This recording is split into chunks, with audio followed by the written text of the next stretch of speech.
When I was asked to come and speak at this event, I was very keen to, because I feel quite passionate about the protection of brand, about the protection of design, about the protection of creative intellect. So I'm glad I'm here, because it is very important, and for brands like ourselves, as we continue to grow. Is this working? Yeah? Can you hear me at the back? It becomes more important. In fact, we are in the process at the moment, I am, of taking a Chinese company to court over the blatant copy of the Range Rover Evoque in China, but I'll come to that later on.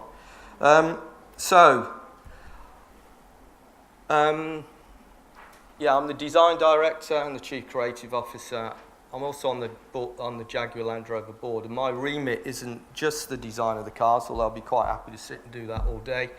It is also about evolving the brand and curating it and being the guardian for the brand in all its manifestations, whether it's the design of the motor show stands, the design of our dealerships, our advertising, whatever it is, all the touch points. And clearly what we're after is to get a seamless transition from the product to the actual marketplace, to make sure that the customer is clear about what our brand represents. Clearly I'm very passionate about design, and I believe design is a conduit. Design is a conduit of the brand. It's the essence of the brand. It's the very DNA of it. Design isn't just the aesthetic, it's everywhere, it's within. And that hasn't always been the case at Land Rover, of course. It's a brand that has its roots very much in functionalism. It started life as a 4x4 vehicle in the sort of countryside of Wales. It's found itself in every sort of tough piece of terrain throughout the world. And in a way, it was in the jungle for a long time, and now it's actually operating in the urban jungle. I mean, you only have to walk out the streets here to see Range Rovers everywhere. I don't mind that. They can carry on doing that. And but it did have its roots very much focused on that, incredible 4x4 capability. When I came back to this country, having lived in America maybe about 10 years ago, when I went back to Land Rover, I found a brand that was, it had unique vehicles, but it was quite disparate. It was absolutely preoccupied with its off-road capability. And for a lot of people, it wasn't relevant enough. And my desire was to try and create a brand that was far more universally desirable, while still maintaining the essence of the brand, but it needed to be far more commercial, because at the end of the day, we're a business. And although I'm a designer, I am a businessman as well. There you go, there's a unique combination. Land Rovers generally, driven by world leaders, high achievers, members of the royal family. Absolutely, heritage is, to a certain extent, a prerequisite for what I would call true luxury brands. And we do court those relationships, clearly. It's important to us. Interestingly, the Queen just celebrated her 90th birthday. That new Range Rover State Review vehicle we did for Her Majesty, and I presented to her last year at Windsor, and she was very excited about being driven in it. It did take her a year to get in it, but she did, and clearly that was a nice bit of advertising for us. But we can't theoretically advertise, but they get seen in them. We have, as I say, when I came back from America, I inherited a thing called a design Bible. And it literally was a Bible. It was about that thick, and it was full of sort of brand DNA, design cues, philosophies that had evolved over 60 years. And I was very respectful of it. I didn't throw it in the bin, but what I was preoccupied with was making it relevant in a modern context, because the world has changed massively since the original Land Rovers were created.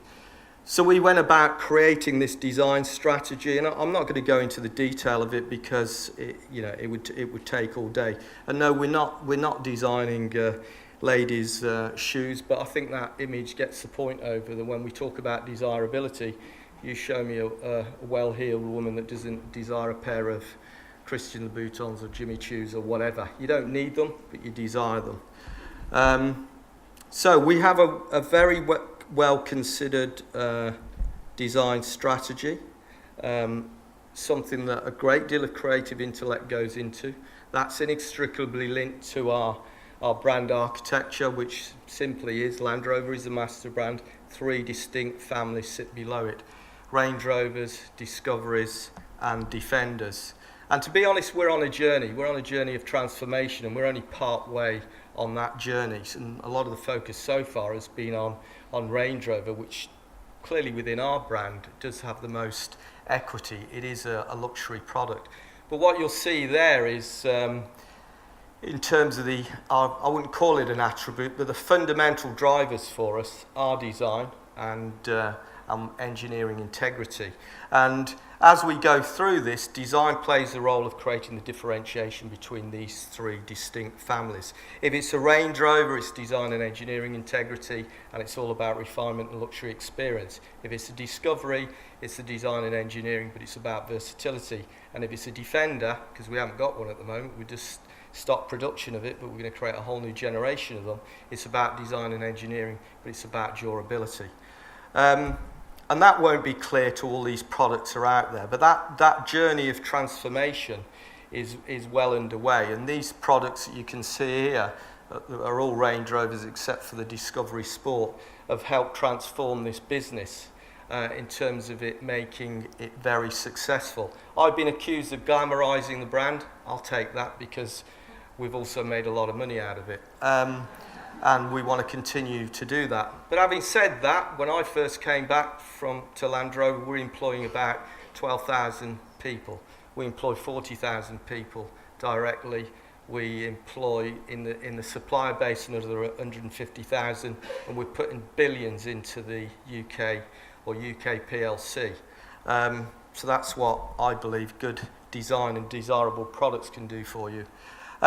Why are we doing it? Well, I've explained some of why we're doing it, but the world is changing. People's expectations are changing.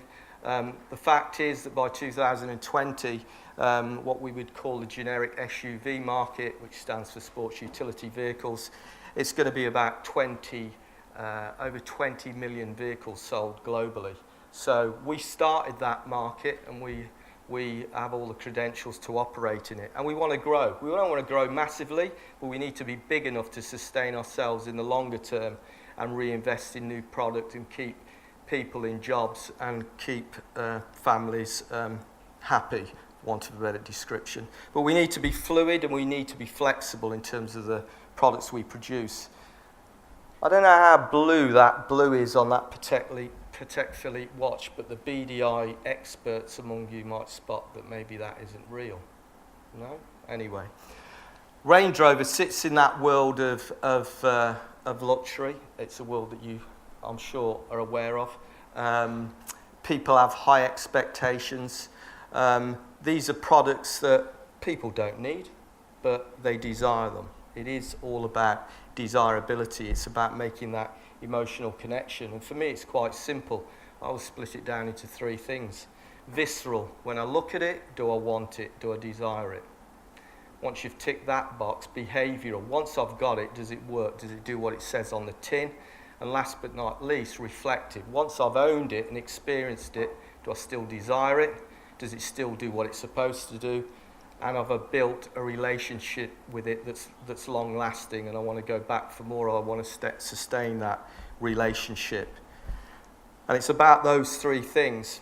Although I trained very much as an automotive designer, I suppose I'd describe myself as a design nut. I design other things as well. This is one of my homes that I designed with a British architect.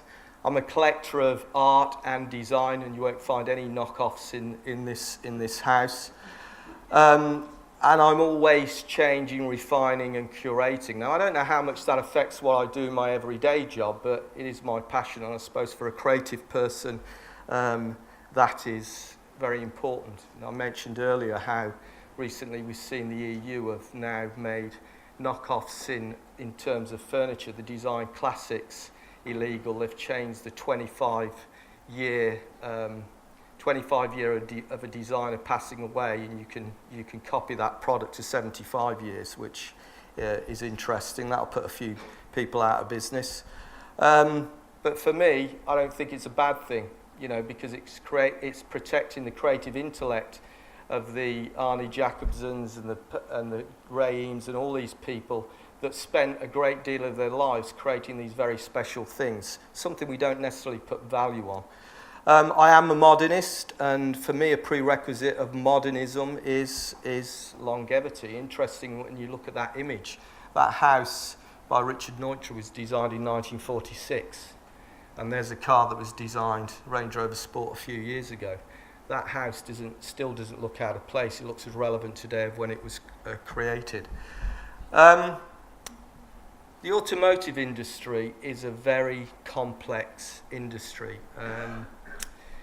If I consider how much, or you consider how much goes into investment to bring a new vehicle to market, depending on the size of the vehicle, the platform, it can be up to £1 billion.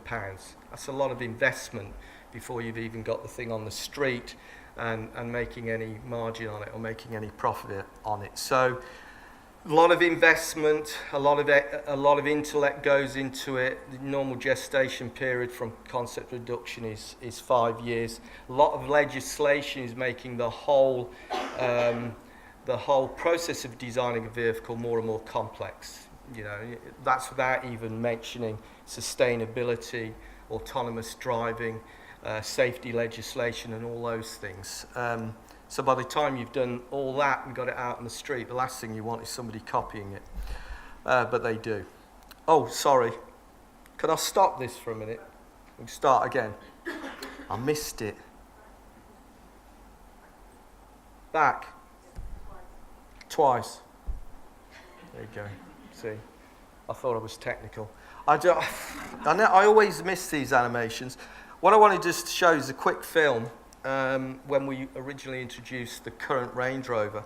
And I work very closely with we own our own advertising agency now, and I work very closely with the creative director of that agency in terms of getting the right look and feel of the brand, because clearly if you design something, you don't just hand it over to somebody and say, right, now present that to the world. For me, that's a recipe for disaster, as is, designing by committee equates to mediocrity.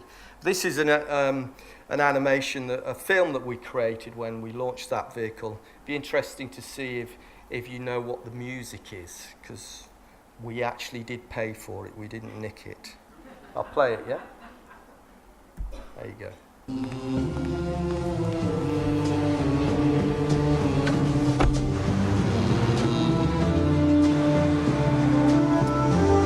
Questi giorni quando viene il bel sole,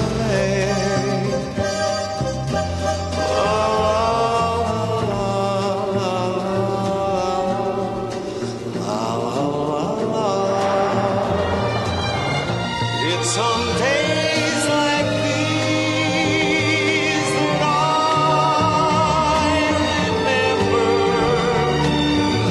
singing songs and drinking wine while your eyes played games with mine. On days like these, on days like these. I love the look of disdain on the older gentleman's face. Anybody recognise the music? No? Remember the film The Italian Job? You're all probably too young. Matt Monro, cost us $250,000 to use that piece of music. Nice little earner, that, isn't it? In fact, when we launched the Range Rover, the Discovery Sport in Paris last year, I wanted to use Jerusalem by Emerson, Lake and Palmer for, what was it, a minute and a half as the car went up the what's that river in Paris? Can't remember the name of it. All right, I'm joking. How much do they want for that? We said forget it on that occasion. But anyway, the little bit of British humour in there. I did have a bit of a go at the creative director because I didn't think the guy driving the Range Rover looked British enough. But we'll forgive him for that. So Range Rover as a group of vehicles is growing. We're looking to create more white space opportunities. The Evoque that has taken the world by storm. I can remember, a marketing man when we were developing that, he said to me, Gerry, we'll do about 30,000 of those if we're lucky. We've averaged 130,000 Evoques a year. We've seen no cessation in the desire for it. Bought by and driven by a lot of females. In my view, that's a very good thing. And that marketing man's not around anymore, interestingly. But that was what we call a white space vehicle. It didn't exist before, so we will look for other opportunities to grow this family of vehicles, and you might see another new one next year. I didn't say that, Paul. Right, I suppose this is pertinent to what you're talking about today in a way. I do really like this quote from Oscar Wilde. Imitation is the sincerest form of flattery that mediocrity can pay to greatness. Took me a while to get that, but it's a very nice quote. Interestingly, if you look at the automotive world, I'm going to use the word influence rather than copying, because I suppose there is a level of subjectivity as to what is a copy of a car design. And for me, it's not about detail, it's about the overall essence, because a fundamental part of a car design is its overall volume and proportions. Then it's its surfacing, then it's its detail. But if you look during the 50s and 60s, the Americans who started the whole thing to a degree were very much influencing the Europeans. During the 70s, we saw the Europeans, once they'd developed their DNAs, were influencing very much the Japanese. During the 90s, the Japanese who'd got their act together, particularly in terms of quality, were influencing the Koreans. And of course now, the Chinese are copying everyone. I do apologise to Chinese people in the audience, but that is a fact, and so much so, as I said earlier, there's the Evoque there on your left, and on the right, that's by Landwin, which is a carbon copy of the Evoque, and I'm taking them to court. Apparently, if I lose, I've been told don't go near China anytime soon. We'll see. But we have been successful in that they did try and start producing this vehicle in Brazil, and we did win the court case to stop them. And if I put a sort of brighter spin on this, I think any culture as they develop, any brand, they go through that period of imitation till they get to their own DNA. And I think in China, one of my designers is Chinese, and she tells me, and I'm informed well, that people are starting to realise they've got to change, because they might think it's a compliment to copy, but if they're going to find their own desirable products, they've got to come up with their own ideas, basically. But we'll see. I like going to China, though, don't get me wrong, and it's a great market for us. So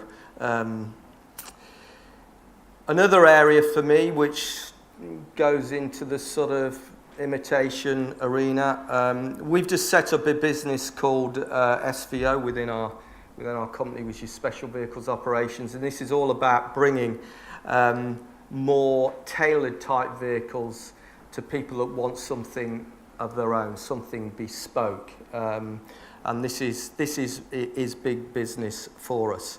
Now, we have seen, one of the reasons we've done that is we've seen in the aftermarket a lot of sort of what we would traditionally call tuners taking our vehicles and taking 99% of our intellectual property and changing it badly for their own financial gain. And I've always been amazed how somebody would want to take a Range Rover badge off the front of its vehicle and put something else on there that will remain nameless. For me, that's like replacing Rolex with Timex. But there are some people that don't get it clearly. So we have, and it's also, and I've talked to our legal counsel about this. The issue is that once a customer buys one of our products, he can give it to a tuner and say, right, I want you to put things on it, and etc. And we can't do anything about it. I personally find that hard to believe, but that's what I'm told. Best way to do it, of course, is give give customers what they want, and these people won't have anything to do. That's our ambition, isn't it, Paul? PR man Zen, he's always frightened to death what I'm going to say. He's looking a little bit nauseous at the moment. I've been quite well behaved today, I think. It's time yet. I've talked a bit about Range Rover, next family discoveries, which now we're turning our attention to. This was a concept vehicle that we showed in New York a couple of years ago. Later this year, we will replace the current Discovery with something that is transformational, and I'll let you be the judge of that when you see it coming. And Discovery is a very important family of vehicles for us. It's all about their versatility, they're family-oriented vehicles, but what we want to do is make them more universally desirable. We want to make them as desirable as our Range Rovers. So all those traditional values have to change, and that's a balance. And within our business, that's been a massive upheaval for some of our people culturally, particularly for some of our engineers. So in that sort of guardianship of the brand, a lot of it is within the business, helping people to understand that actually you can create great design and universally appealing products without undermining or compromising the engineering integrity, etc. But you can take a horse to water, you can't always make it drink, can you? So you're going to see a whole new generation of Discoveries, and of course Defender. We've just stopped production of Defender after how many years, Paul? 67. He's on form today. 60 what? 67. You may have seen also recently that we sold the 2 millionth edition of the Defender at Bonhams for charity, and it sold for £400,000. Not bad for one vehicle. And I think it demonstrates the appeal of this vehicle. I mean, it is known the world over. It's such an iconic shape. It's such a simple shape. It's a vehicle that resonates with people all over the world. In fact, it's so simple a child could draw it. In fact, even our CEO could draw it. So this is about, replacing it. Interestingly, we sold just over 2 million of them since 48. So you did work that out, 2 million. We've sold nearly 600,000 Evokes in the last 5 years. So I think that demonstrates the scale of business and how we're evolving.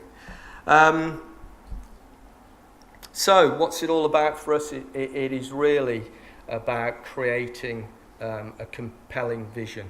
It's about creating products that truly resonate on an emotional level, and clearly we're going to need people like you to protect that vision, to protect that DNA as we move forward. So I think our legal counsel, his department is growing by the minute.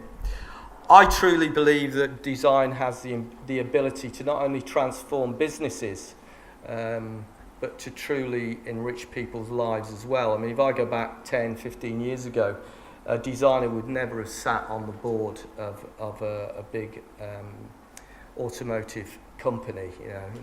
When I first went into the business, I would have been called a flower arranger, and the engineers I would have referred to as members of the Flat Earth Society. But that has changed. Design is taken very seriously, but I suppose that is incumbent then on design to act in a very business-like way. But it's still a great business to be in. That was short but sweet. Thank you very much.